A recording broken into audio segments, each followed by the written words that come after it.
I'm delighted to be here with David Haythornthwaite, the chairman of AFC Fylde Football Club. Thank you so much for talking to us and seeing us today. That's a pleasure. Yeah, absolutely. I wanted to talk to you because we're up here at the moment doing a documentary about and talking to people about fuel poverty, about fracking or the lack of it up here, energy prices, and all those things will affect you because you are not only an extraordinarily successful business person with Vet Plus, but you also run this fantastic football club which has amazing outreach in the local community. So things like energy prices, stuff like that will directly affect you, won't they? Yeah, they've affected us in many ways, although I'm glad to see that things are starting to improve on that front, certainly from where they were pre-Christmas when it was pretty disastrous. But our energy bills across my whole businesses here and in my main headquarters in Lytham, it's no secret they went from 290,000 in my financial year runs till June the 30th. So last financial year there were £292,000, which is a lot of money. It's not an unreasonable amount of money. It's a lot of money, and they went to just short of £1 million. Really? Yeah, just short of £1 million. From 292,000? Yeah, from 292 to $1 million. So I can say I was somebody that was... I'd say you were slightly affected by that. Directly affected by it. So did that affect your prices and everything, or did you have to absorb it? Yeah, I mean, if the first thing, prior to that sort of large jump, of course, we knew that energy prices had started to go up. And at that kind of time, energy is something that the vulnerable in society are probably subject to being hit by more than. Oh, absolutely. We're fortunate that we're pretty, you said earlier, successful and by definition profitable company, and therefore, we can afford to absorb costs. But when you're a lot of times putting money in a meter every day, it's not the same. And one of the first things we did as a company, and I don't know whether you knew this or not, but it was quite widely reported at the time, but we actually gave all our employees an energy subsidy. I didn't know that. Really, that's extraordinary. Yeah, so we gave everybody that was making less than 25,000 a year with us, who work in our factory in general, a £40 a week subsidy, and we gave everybody who was on between 25 and 35 a £25 a week subsidy to help them through the difficult time. And we felt it was the right thing to do at the time, again because we didn't know where energy prices were going. Nobody knew really. We were in uncharted territory, so to speak. So and also that's you want people to be able to get into work and be able to afford to have a normal lifestyle. To be fair, nobody asked us for it. We just felt it was the right thing to do. And again, I suppose that's one of my chief complaints about everybody expects the government to do something about everything. Yeah. And I said at the time, I think one of the most famous quotes probably in history was from Kennedy, when he said, ask not what the country can do for you, ask what you can do for your country. Exactly. And that's kind of my mantra really in many ways. And I think as business owners, there's so many things that we can do, we should do. It's our obligation to do to help our employees in difficult times. Yeah, I agree. Of course, in the public sector, yes, I accept it. The government is the one that has to help in the public sector. But in the private sector, I think the onus is on us to help people at those difficult times, and that's why we made that decision. As Brit, so you feel that you have a moral responsibility, a duty of care to your employees? Absolutely. That's a very traditional outlook and admirable outlook, actually. Absolutely. That just leads me on to the big hello. I said to you I had a hello from someone. I've I've been with Francis Egan this morning. Okay, yeah. Obviously the CEO of Quadrilla. Yeah. He said to say hello to you, and he told me that I'd be very impressed when I got here, which I am with you and with your amazing club. But you have been a big supporter of Quadrilla, or fracking in general. That would lift people out of poverty, wouldn't it? If we had our own cheap, abundant energy. Yeah. It's under our feet. And the jobs that must be, Yeah, I mean, look, the whole this whole agenda's been been hijacked by activists, hasn't it? Climate change activists, essentially, and I genuinely believe a small minority of people who are.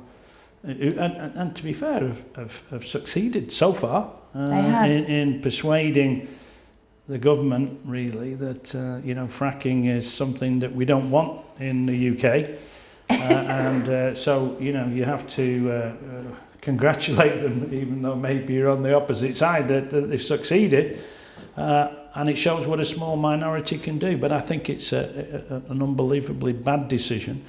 And I was a big campaigner for fracking way before the energy crisis came, and one of the things that I sort of wrote to the local paper at the time and said, look, what happened if Russia suddenly decides to turn off the supply? Now it looks now I didn't know you were a prophet, but you obviously are.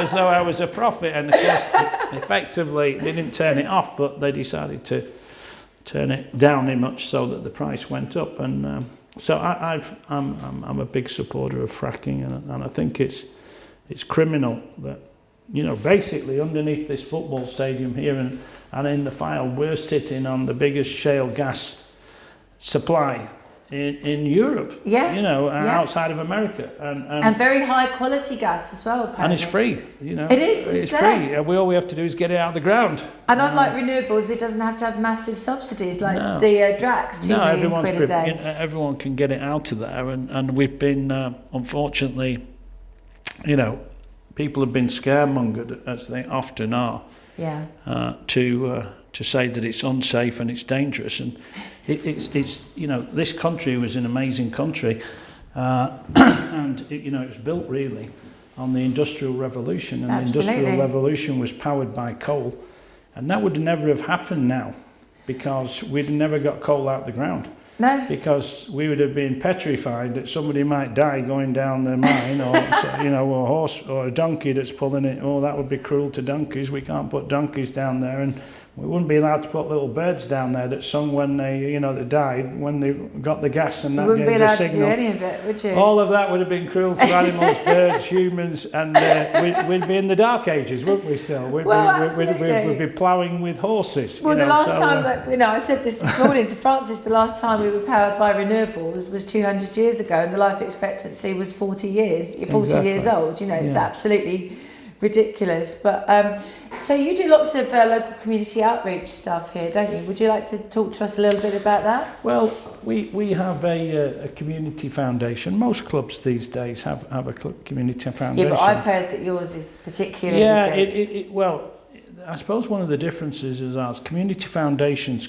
come mainly out in football clubs, and it was really a sort of edict that was from the powers that be to say, look, football clubs are making all this money, they've got all this money, look, they should be putting something back into the community. Right. As a result of that, community foundations at football clubs were founded. Right. They had to do it. Right. But the government gave them, not the government, but the FA, through all their funding, which is effectively the government, gave them a lot of money. So, for example, if you take Blackpool Football Club down the road, they get a huge amount of funding for their community foundation. Right, okay. The difference in our community foundation is we get no funding in that way at all. Okay, so it's self-funding. So it's self-funding. Right, but you fund it in general through bidding on various projects throughout the county. So in essence, it took me a long time to figure out how it works, but if the government, for example, is getting a lot of stick, and this would be one typical subject about obesity, right. And somebody in Parliament says, well, what we're going to do is we're going to give 15 million to solve this problem in Manchester. The problem is there's no one to solve it. No. There's nobody they can suddenly say, right, come on, let's Well, start this the main program. problem is So, people can't cook anymore. But well, you can talk about that, but then they come to organisations such as Right. ourselves, Oh, I and see. we are allowed to bid on that money to provide a service. So Right. we may do a thing at our community centre down the road where we bring in, say, people who are at home who are obese and want to do an exercise. And we get funding that allows us to do that and help them. Right, okay. We may put on a youth club to stop young kids, and that's you apply, for example, through the police commission to get that. And we do a lot of work with the police, That's with the interesting. police commission to help them put on youth clubs, which helps to keep kids off the street at night. Youth clubs disappeared. You know, when I was a kid, there was youth club. There isn't anymore. It's terrible, isn't it? We, believe it or not, help rehabilitate. Kirkham Open Prison is just behind us, literally. Okay. And when those prisoners come out of prison, a lot of times they've nowhere to go. They don't know where to go. They haven't got a home. And again, we get involved in helping them. So That's there's extraordinary. there's all kinds of aspects that you get into, and when you get involved in this. Yeah, so the philanthropy is active and real. Yeah. Yeah, you're right. Everyone expects the government to do things, but actually business plays a huge role. Yeah, well, And always has done, actually. Yeah, I mean, so somebody ultimately has to deliver it. And, there's not just people stood around waiting to deliver absolutely. it. So yeah, and it works quite well, to be fair. yeah. It And works you've got quite a well. women's football team. We have. Yeah. Not as I was on a successful as girls' our men's. But, No, you've done very, very well. I've seen here you're doing very well this season in the National League, and you're looking to get promoted into the EFL League 2. yeah, that's the women's sort of equivalent of that. Yeah, so when we built here this complex, I didn't want it to be just football. No, there's hockey as well, isn't so, there? So we have a hockey club, which is obviously, hockey by definition is forever has been boys and girls, so to speak. So I think we've got 8 ladies teams and I think 7 men's teams that play here regularly. Oh, that's brilliant. So well, when I was a kid, I wanted to play football, but I didn't want to be on the girls' team. I wanted to be the only girl in the boys' team. I bet you got on, which I was. Yeah, I bet you got. So I wasn't actually particularly interested in playing football in a girls' team. So but that's me all over. But the ladies' football team is something that we started about 3 years ago. And again, we wanted it to be not just, we all love men's football. We all have. I'm not particularly, and they'll kill me for saying this, but I'm not particularly a great fan of women's football. No, if I had a choice I between switch it off. watching men's football and women, My son thinks nobody likes it. He said actually nobody watches women's football. Well, somebody must do. But it's important because what we're trying to do is build, again, an overused word, but trying to build something for all of the community. And if you're going to be all the community, there are people who want to play football, there's people who want to play hockey, different sports, and we try and offer that to everybody. Talking about the community, have you had any personal experience or heard any personal stories of these terrible things of choosing between heating and eating? Yeah. You have? I mean, I haven't. Could you tell us? No, you haven't. No. I haven't. I was just wondering if, because obviously you have a lot of people coming in from the local community, but they might not necessarily chat to you about that, might they? Well, it's a controversial subject, isn't it? That, and it's. I often hear these headlines, and but I've never, really run into people who've having to make that choice. To be honest, I hadn't until last night. Yeah, at the community kitchen in Blackpool. Yeah. And it's it's sort of sad that because there are so many programs, government support programs available to support everybody at every level, and so I'm often. Sort of shocked when I hear that people are having to because I think if a lot of times these people, sometimes I don't think they're always aware of what's available. Certainly a lot of the people who work for me are not the highest paid. We probably half my factory employees, we make all the products that we sell ourselves, would be of Eastern European. So I've got people from Lithuania, Romania, Russia. So what you're saying is they might not necessarily be aware that there was the support. Well, no. What I was going to say is that those people are, start off at a minimum wage. Yeah. let's face it, the minimum wage isn't, absolutely terrible these days compared to where it was. It's come a long way in a few years, I know, because we're paying it. you know, because you have to sign the cheque every month. So you're over £10 an hour on minimum wage. Yeah. But a lot of these people have quickly understood that there's a lot of other support, rent support and things that are available to help them. So I would know if those people were, under some sort of pressure because some of their supervisors are also Eastern European and their job is to come and tell me if there's a problem. Right. So going back to what I said, we made a proactive move to help those people earlier in the year. Yeah. But I think it's fair to say that not every employer is as conscientious as you are. No, it isn't. And I know that right here, on our doorstep, some of the poorest wards in the whole country. Bloomfield ward is one particular, and we've, through some of the charities that I've been involved with over the years, have recognised that and worked hard to give money to those, some of the homes that have been established for those children who are, in general, come from broken homes. Yeah. It's the children who suffer. Oh, it is. And it's always no the fault most. Of their own whatsoever. No, it is the children that suffer. And you're saying that you met some people last night in a... Yeah, I mean, the people that are on...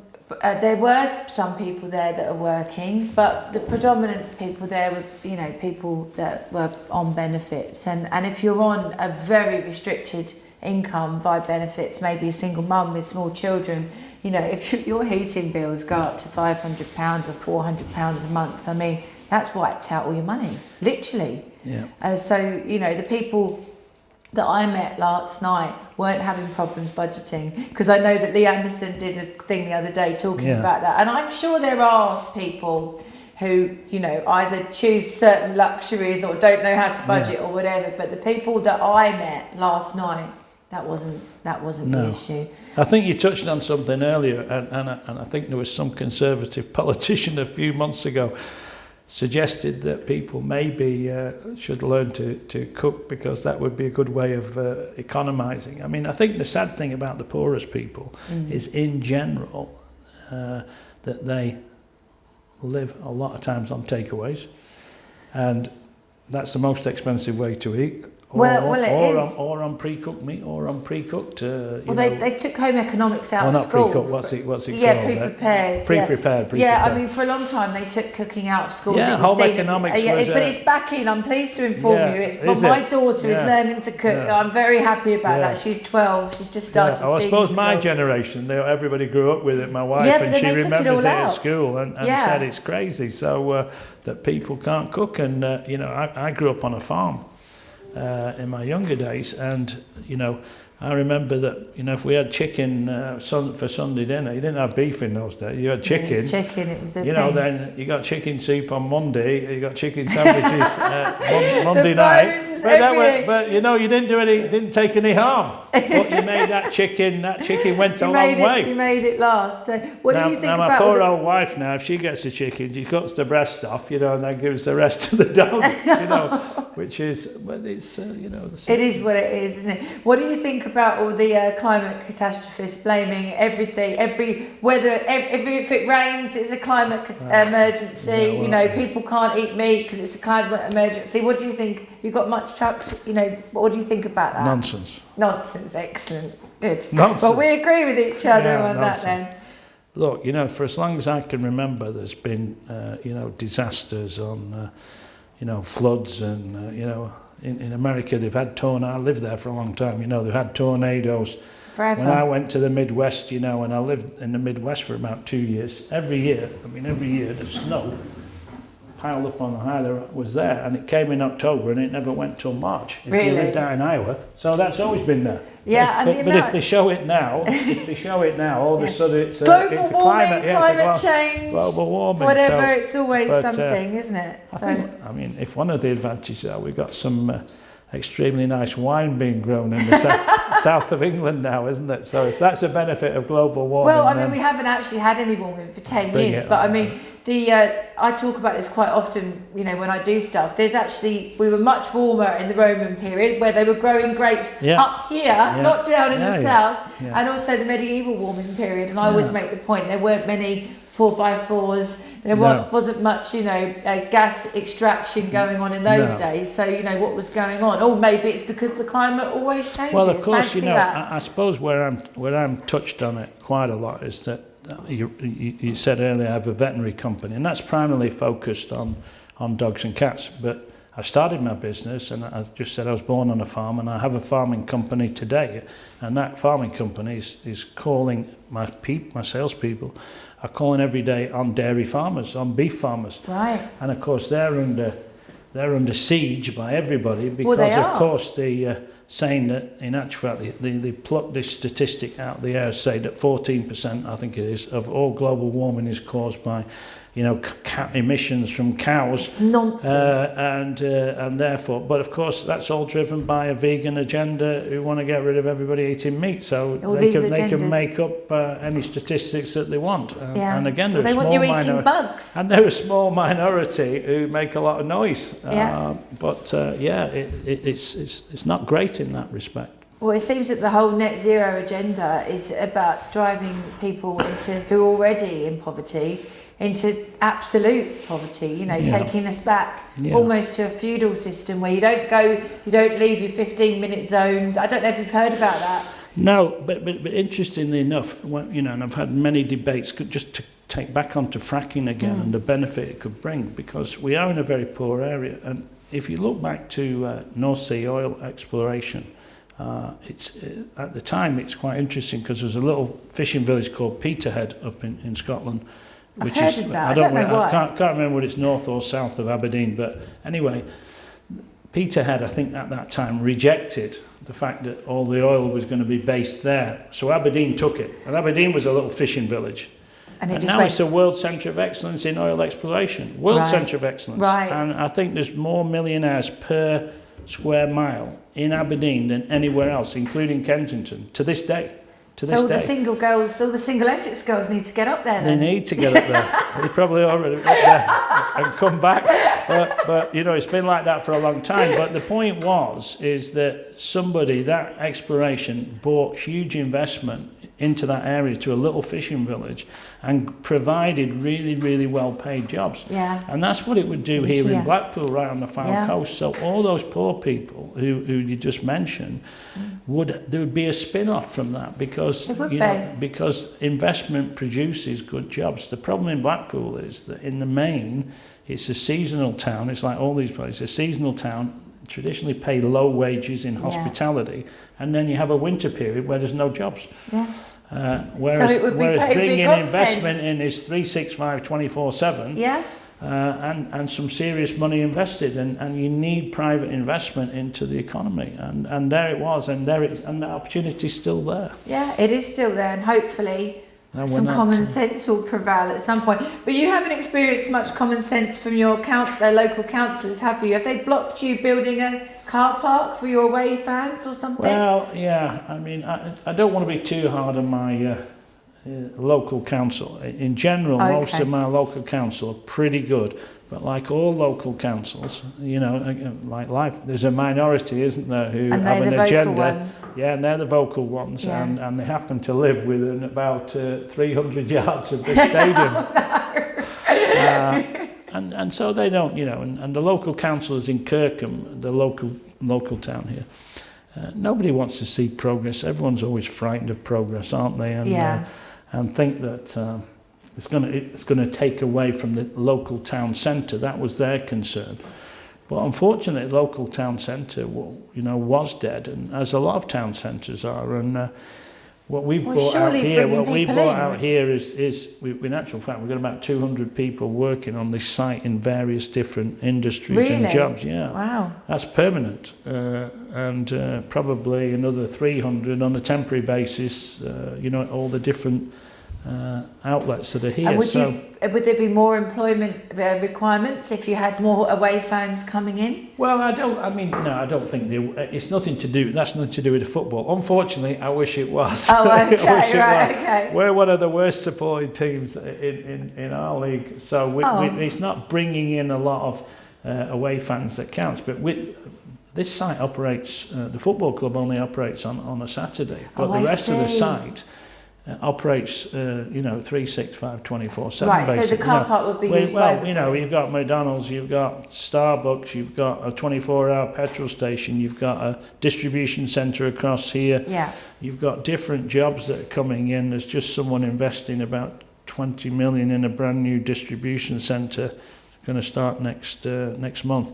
So those jobs we've created spin off from the football. The football was really just my passion. So the club was here and they've spun off your club? The club was about 10 miles down the road. Right, so you moved it here. And we moved it here. Right. And when we moved it here, all these other businesses, such as the Oldie, came, and we sold these sites to these people, and they came on the site. They never existed before. So this was 5 years ago. This was just a field. Was it? Yeah. Wow. Farmers amazing. Field, yeah. Congratulations. Yeah, it was just a farmers field, yeah. Why do you think local councillors have not got behind the whole fracking thing when it would obviously bring so much money into the community and lower energy prices, jobs, just the net zero people? I think that unfortunately that we've got to a stage now in this country where people are genuinely frightened of saying what they think. Yeah, I think you're right. I really believe that. You're not. And no, I'm not. No. Neither am I. I'm a minority.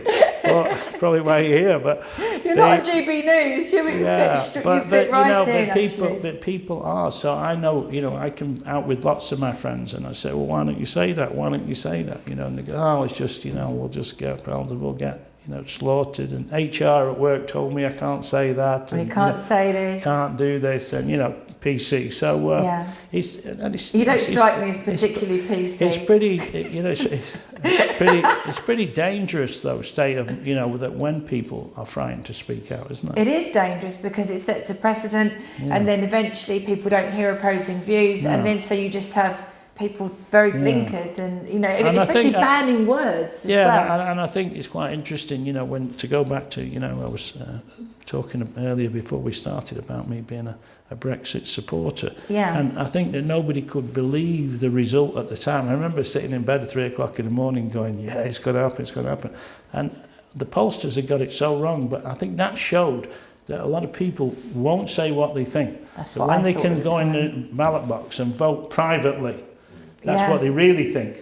It's exactly what I thought. I thought people aren't telling the pollsters what they think. Yeah, they're not telling because they don't, it's not... Oh, if I say that... It's like Trump, they didn't... Trump when he won. Exactly the same. Yeah, exactly the same. Absolutely. Right, well, it's been... Before the end of our conversation, which has been fantastic, thank you so much. I've got 5 quick-fire questions for you, so I'm going to fire away, if that's okay. Right. David, climate catastrophe or no climate catastrophe? No climate catastrophe. Excellent. Fracking or no fracking? Fracking. Yeah, I know the answer to that one. I know the answer to this one as well. Fracking or wind farms? I think it's not. You say you know the answer to that one. Look, I think at the end of the day, what we've got to have is the most efficient. Yeah.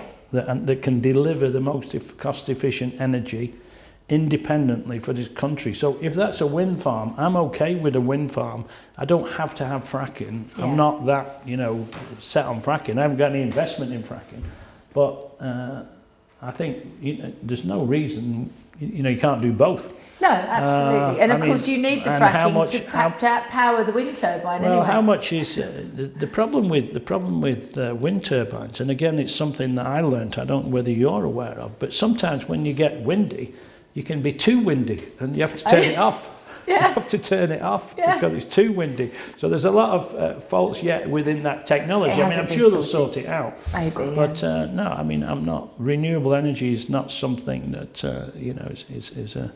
is a swear word for me. I think there's lots of great ideas and great technology, But the most important thing for this country is we're energy independent. That's what I'm passionate Absolutely. about, energy independence. No, I totally agree with you. I'm guessing I might know the answer to this one, although I got it wrong on the last one. Juicy steak or a salad? Juicy steak. Yeah, no, I got that one right. Okay. With a salad. With a salad, okay, and a nice glass of wine. Heat or eat? Eat every time. Brilliant. And I only say that, and I know we shouldn't take this lightly, but I remember, you know, when I bought my first house, a little terrace house down the road in Kirkham there, you know, didn't have central heating. Okay. Didn't have central heating. And as long as you went out as a young guy, you know, and a few pints and fish and chips on the way home, you got into bed, you were warm, you know, you get under the covers, So you were right, weren't you? Drink, You know, sometimes you'd get up in the morning and there'd be frost on the window on the inside, you know. But you were lucky. Survived. Oh, that's brilliant, David. Thanks so much for having us here. It's a pleasure to talk to you. Thank you for coming. Thank you. Thank you. Okay. Bye-bye.